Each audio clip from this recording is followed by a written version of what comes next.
Hello, protocols, packages, programs, and previewers of the OWASP AppSec USA conference coming up in Washington, D.C., November 3rd through 7th. It's going to have a lot of wonderful sessions about AppSec, obviously, but especially this year, AppSec is getting a lot of new dimensions that also start with the letter A, AI. Here to talk with us about Gen AI specifically, and a lot of what the OWASP some projects like the compass. And we'll leave this for Sandy. Basically, I'm trying to say hello, Sandy. You're here to talk to us about Gen AI and a lot of the work that you and your team are doing in this area. Welcome. Yeah, great to be here, Mike. Love talking about Compass and I love talking about AI security. So Compass is a little bit different than I think some of the other projects. So I think that's really cool that OWASP is just expanding the breadth and depth that is doing around AI. Can you give me and our listeners a little bit of overview about what is Compass? What makes it different from a lot of the other projects? Well, it was really born out of my own frustration. I tend to get Mhm. inspired to create things where, from my own pain as a CISO, we get all of these pages and pages of how to do things, what you should be doing, but not how Yeah. to do them. And so it was me saying, okay, we're giving you all of these wonderful resources that give you all this great guidance. Where do you get started? How do you actually operationalize this? How do you start using all of these tools to build out a strategy? And that was really the inspiration. And that appeals to me a lot because I've been following OWASP since the early days with the top 10. And the top 10 obviously is helpful, but I think it's fair to say, I don't think the top 10 project would complain about this either, is that it's not exactly a standard and it's not like the basis of an AppSec program. But it sounds like Compass, you're describing this for yourself, for practitioners. Can you give us a sense of what does that look like? How is this applied on day to day for CISOs? So, again, based on my own experience of Hmm. working with application developers, threat intelligence, people on my team, anytime someone came to me with something, they'd come running to my desk or I'd get this fiery email. And my first question was, okay, how panicked do I need to be? Is this a one alarm fire? Or is this a five alarm fire? And so, and simplicity. As much as we talk about threat modeling, you can look at every document says you should be doing threat modeling.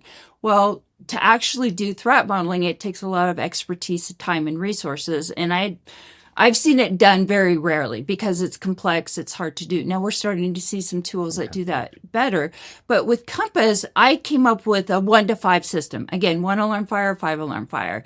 And it follows the OODA loop because the most important thing I'd like to convey to people who are just dipping a toe into the AI world is speed, just how fast, that's probably the biggest adjustment that you'll have to make within your organization is just how fast things are happening. So it uses the OODA loop, observe, orient, decide, and act, reiterate. And the reason it uses the OODA loop and why the OODA loop was created was for, in fight scenarios where you have to make fast decisions. You don't have the luxury of time. So, where are we now? What do I know? What do I need to know? What are we trying to accomplish? What do I need to know to be able to decide and take action? And then how do I prioritize? And then just following that loop. Within the playbook, a lot of the guidance that I see, though, people will talk about, model weight stealing. Well, for 85 to 90% of the organizations out there, they're not deploying actual models. They don't have to worry about Yeah, weight how stealing. relevant is that, right? Yeah. Right. And so I broke it down into profiles, which is profile one is your external adversaries. And that's where I really encourage organizations to focus first. Like, we're already seeing evidence of these tools being able to accelerate the time it takes to attack in our organization and how effective they are at it. So, whatever you were doing, if your estimates were 1 credential breach a month last year, it's probably 5 this year. So really look at your external attack surface and be able to understand what you need to protect, monitor it, and then time to be resilient. Then also your existing AI.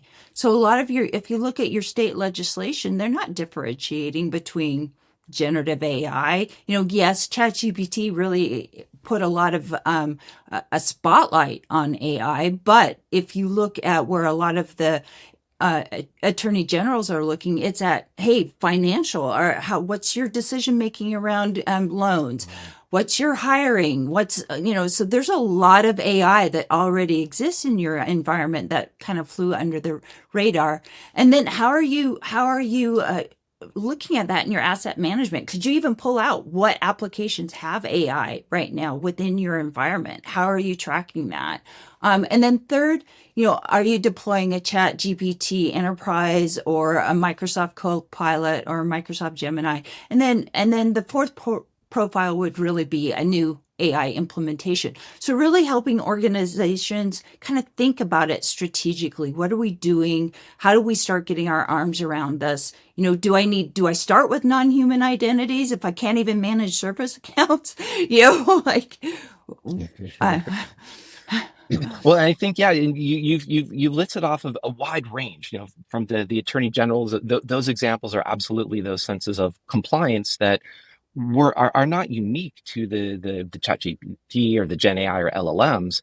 These are you, but they're the decision making process that could have been applied to ML or just other if then statements, if you will. But then you pointed out too those basics that are easy for AppSec folks to say, but harder to do, like the asset inventory. Just know where your things are. And the reason I'm highlighting those is that Compass itself, I'm taking some observe and orient here out of that loop.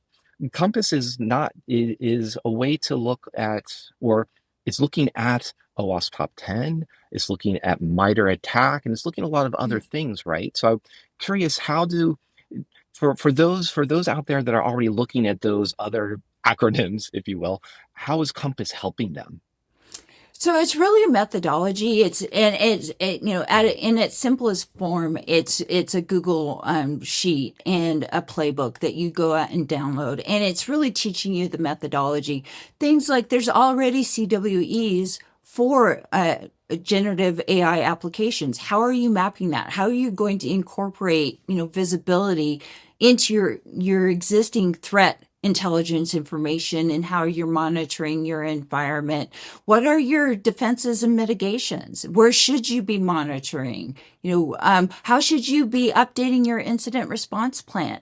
Do you have disinformation and deepfakes? Where is that in? Do you have a playbook for that for in your incident response strategy? What are the additional questions you should be asking within your third-party vendor management? There's a whole page of additional questions that you can add into your current third-party vendor management. So it really was kind of a first stab. It was an idea that came to me when I was teaching in Sander Shuloff's AI masterclass. He asked me to come teach, and I was like, "What does a CISO teach a bunch of red Cool. teamers?" And for me, it was really the disconnect that I saw was a lot of times AI, and this is true for threat intelligence and a lot of the people within cybersecurity is they have a little bit of trouble translating this into business terms. How much should I care? That's a And classic and problem. so Yeah. that's where the idea kind of started. I thought it would be a lot easier. It ended up being a lot harder to get it out of my head and into a spreadsheet so other people could understand it. This definitely is a first attempt, but we have some great ideas for the revision, which will start hopefully kick off in January. Yeah, and you mentioned, the OODA loop. It's already, that's iteration feedback, and that's you need to start somewhere. So it's wonderful to see you doing this with the community, for the community, and pulling in other participants to give feedback. I wanted to go back to, you're talking about red teaming, for example, a lot of the problems that can come up. When you were looking at the vulnerabilities, just kind of like the compass, it's a sort of a framework or a spreadsheet, if you will. What was there something that was actually surprising to you that either felt new or that was just a surprise that, oh, this is a Gen AI specific thing, or this is very different and interesting because of Gen AI?